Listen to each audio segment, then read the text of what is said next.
ako ang ibinoto nyo. Iaahon ko kayo sa kahirapan. Lumang tugtugin na yan. Dito tayo sa Solid. Sa Solid North Party List.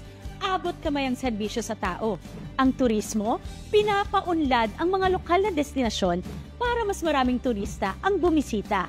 Nagbibigay ito ng trabaho sa ating mga kababayan. Turismo, trabaho, para sa progreso ng buong Pilipinas. Solid North Party List, 104 sa balota.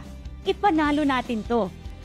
Maha Salvador po, legit na taga Solid North. Agyaman nak. Eto, nagsalita po mga kaibigan si One Rider Party List sa Congressman Roch Gutierrez sa isang press conference ng House of Representatives na iaapila ng Kamara kay President BBM na manawagan po ng special session para maumpisahan na yung impeachment process laban po kay Inday Sara Duterte, ha? Pero pagdating po sa Senado mga kaibigan, kumbaga napakalamig yung usapin tungkol po dun sa panawagan, ha? Kumbaga special session. Nagsalita na rin yan si SP, ha? Senate President Chis Escudero, ha? O yung taga Maguindanao del Norte, ha? Mukhang nagkakaisa sila para suportahan ang Solid North Party List.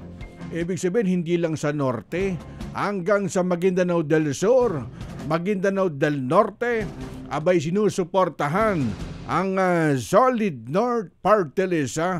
Abay, napakaganda kasi ng advocacy, yung sektor po ng turismo, ha?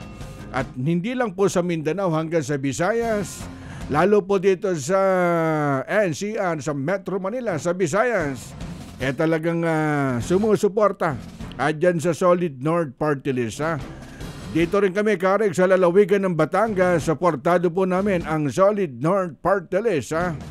Nako, at siguro pagbalik natin at kumausap tayo na isang congressman mga kaibigan, kasi ang panawagan dito, kumbagay aapila ang Kamara kay President BBM na manawagan ng special session para maumpisahan na yung impeachment. Naiinip sila. Kayo'y nakikinig sa Target On Air. Target On Air.